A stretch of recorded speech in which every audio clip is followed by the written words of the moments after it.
അയാളായിരുന്നു അമേരിക്കയുടെ ചരിത്രത്തിലെ ആദ്യത്തെ ഫ്ലൈറ്റ് ഹൈജാക്കർ. വിമാനത്തിലുള്ള യാത്രക്കാരെയെല്ലാം സുരക്ഷിതമായി വിമാനത്താവളത്തിൽ ഇറക്കിവിട്ട് അമേരിക്കയുടെ $2,00,000 4 പാരച്യൂട്ടുകളുമായി അയാൾ ആ വിമാനത്തിൽ നിന്നും ചാടി രക്ഷപ്പെട്ടു.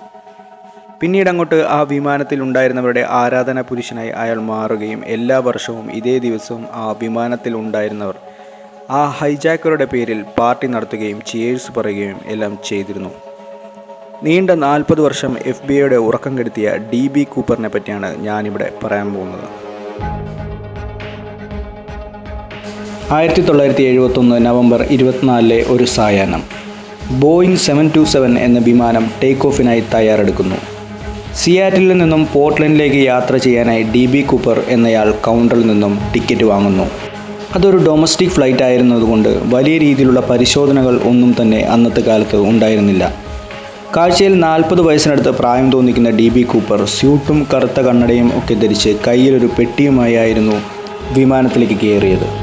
വിമാനത്തിൻ്റെ ഏറ്റവും പുറകിലത്തെ സീറ്റിലിരുന്ന കൂപ്പർ കുടിക്കാനായി ഒരു ഡ്രിങ്ക് ഓർഡർ ചെയ്തു. അങ്ങനെ വിമാനം പറക്കാൻ തുടങ്ങുകയാണ്. അല്പസമയത്തിനുള്ളിൽ കൂപ്പറിനുള്ള ഡ്രിങ്കുമായി ടീന മക്ലോ എന്ന അറ്റൻഡർ എത്തി. ഡ്രിങ്ക് വാങ്ങി താങ്ക് യു എന്ന് പറഞ്ഞ കൂപ്പർ ടീനയുടെ കയ്യിൽ ഒരു പേപ്പർ കഷ്ണം കൂടി കൊടുത്തു. തന്നെക്കുറിച്ച് എന്തെങ്കിലും കമൻസോ അല്ലെങ്കിൽ മറ്റെന്തോ നേരം പോക്കോ ആണെന്ന് കരുതിയ ടീന അത് സന്തോഷത്തോടു കൂടി തന്നെ വാങ്ങി. You better read that, Cooper ഓർമ്മിപ്പിച്ചു. ഇത് കേട്ട ടീന ആകാംക്ഷയോടെ അത് തുറക്കുന്നു. ഒരൽപ്പം ഞെട്ടലോടെയാണ് ടീന അത് വായിച്ചു തീർത്തത്. എൻ്റെ പക്കൽ ഒരു ബോംബുണ്ട്. അല്പനേരം എൻ്റെ അടുത്ത് വന്ന് ഇരിക്കൂ എന്നായിരുന്നു അതിൽ എഴുതിയിരുന്നത്. എന്ത് ചെയ്യണമെന്നറിയാതെ ടീന കൂപ്പറിൻ്റെ അടുത്ത് വന്നിരുന്നു. താങ്കൾ പറയുന്നത് സത്യമാണോ? ടീന ചോദിച്ചു. ഇത് കേട്ട കൂപ്പർ തൻ്റെ കയ്യിലിരിക്കുന്ന പെട്ടി കാണിക്കുകയും അത് തുറന്നു നോക്കാൻ ടീനയോട് ആവശ്യപ്പെടുകയും ചെയ്തു. അത് തുറന്നു നോക്കിയ ടീനയ്ക്ക് അത് ഒരു ബോംബ് തന്നെയാണെന്ന് ബോധ്യപ്പെടുന്നു. എന്ത് ചെയ്യണമെന്നറിയാതെ പകച്ചുപോയ അവർ കൂപ്പറിനെ നോക്കുന്നു. നോക്കിയപ്പോൾ അവർ കണ്ട കാഴ്ച 2 കൈകളിലും 2 വയറുകളുമായി അതിൻ്റെ അറ്റം പരസ്പരം മുട്ടിക്കാനായി തയ്യാറെടുത്ത് ഇരിക്കുന്ന കൂപ്പറിനെയാണ്. പേടിച്ച് വിറച്ച ടീനയോട് തനിക്ക് കുറച്ച് ഡിമാൻഡുകളുണ്ടെന്നും അത് അംഗീകരിക്കാമെങ്കിൽ ഈ അപകടം ഒഴിവാക്കാമെന്നും കൂപ്പർ പറയുന്നു. ഉടൻ തന്നെ ടീന കോക്പിറ്റിൽ ഉള്ളവരെ ഈ വിവരം അറിയിക്കുന്നു. ഏറെക്കുറെ പകച്ചുപോയ അവർ വിവരം കൺട്രോൾ റൂമായ നോർത്ത് വെസ്റ്റ് ഓറിയൻറ്റിൽ അറിയിക്കുന്നു. തുടർന്ന് നോർത്ത് വെസ്റ്റ് ഓറിയൻറ്റ് വിമാനം റാഞ്ചിയ കാര്യം FBIയെ അറിയിക്കുന്നു. ഇതേസമയം DB കൂപ്പർ വിമാനത്തിൽ തൻ്റെ ഡിമാൻഡുകൾ പറയുകയായിരുന്നു. $2,00,000 4 പാരച്യൂട്ടുകളും ആണ് കൂപ്പർ ആവശ്യപ്പെട്ടത്. പൈലറ്റുമാർ അറിയിച്ചതിനെ തുടർന്ന് അയാളുടെ ഈ ഡിമാൻഡ് അംഗീകരിച്ചിരിക്കുന്നതായി നോർത്ത് വെസ്റ്റ് ഓറിയൻറ്റിൽ നിന്നും മെസ്സേജ് വരുന്നു.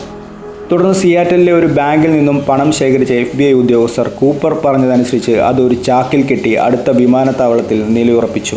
വിമാനം അവിടെ ഇറക്കിയതിനു ശേഷം യാത്രക്കാരെയെല്ലാം കൂപ്പർ വിട്ടയച്ചു. യാത്രക്കാരെല്ലാം ഇറങ്ങിയതിനു ശേഷം ഒരു ടാക്സി കാറിൽ പണം അടങ്ങുന്ന ചാക്കും പാരച്യൂട്ടുകളും റൺവേയിലേക്ക് എത്തിക്കാൻ കൂപ്പർ ആവശ്യപ്പെടുന്നു. കൂപ്പറിൻ്റെ നിർദ്ദേശപ്രകാരം FBI ഉദ്യോഗസ്ഥർ പണവും പാരച്യൂട്ടുകളും വിമാനത്തിൻ്റെ അടുത്ത് എത്തിക്കുകയും അത് ടീനയുടെ അടുത്ത് കൊടുത്തുവിടുകയും ചെയ്യുന്നു. ചാക്ക് തുറന്ന് പണവും പാരച്യൂട്ടുകളും പരിശോധിച്ച കൂപ്പർ വിമാനം മെക്സിക്കോയിലേക്ക് പറത്താൻ പൈലറ്റുമാരോട് ആവശ്യപ്പെടുന്നു. 10,000 അടി ഉയരത്തിൽ പറക്കാൻ ആയിരുന്നു കൂപ്പറിൻ്റെ നിർദ്ദേശം. എന്നാൽ മെക്സിക്കോയിലേക്ക് പോകാനുള്ള ഇന്ധനം വിമാനത്തിൽ ഇല്ല എന്നും അത് വളരെ ദൂരെ കൂടുതലാണെന്നും പൈലറ്റുമാർ പറയുന്നു. എന്നാൽ റീനോയിലേക്ക് പറത്താൻ കൂപ്പർ ആവശ്യപ്പെടുന്നു. അങ്ങനെ അയാൾ പറഞ്ഞതനുസരിച്ച് 10,000 അടി ഉയരത്തിൽ വിമാനം റീനോയിലേക്ക് പറന്നു. കൂപ്പർ തൻ്റെ കോട്ടിനുള്ളിൽ നിന്നും ഒരു സിഗരറ്റ് എടുത്ത് കത്തിച്ചു. ഇതേസമയം അമേരിക്കയുടെ 2 ഫൈറ്റർ ജെറ്റുകൾ ഈ വിമാനത്തിന് ചുറ്റും പറന്നുകൊണ്ടിരുന്നു. സാധാരണ വിമാനങ്ങളുടെ അത്രയും കുറഞ്ഞ വേഗതയിൽ ഫൈറ്റർ ജെറ്റുകൾക്ക് പറക്കാൻ സാധിക്കാത്തതിനെ തുടർന്ന് ഹൈജാക്ക് ചെയ്യപ്പെട്ട വിമാനത്തിൻ്റെ ചുറ്റിനും വട്ടമിട്ട് പറക്കുകയായിരുന്നു ഇവർ. അല്പനേരം അങ്ങനെ തുടർന്നു. റീനോ എത്താറായപ്പോൾ വിമാനത്തിൻ്റെ സ്റ്റെയറുകൾ തുറന്നിടാൻ കൂപ്പർ ടീനയോട് നിർദ്ദേശിച്ചു. സ്റ്റെയർ തുറന്ന അലാറം സിഗ്നൽ ലഭിച്ച കൂപ്പർ ചാക്കുകൾ അരയിൽ കെട്ടി പാരച്യൂട്ടുകളുമായി അങ്ങോട്ട് നീങ്ങി.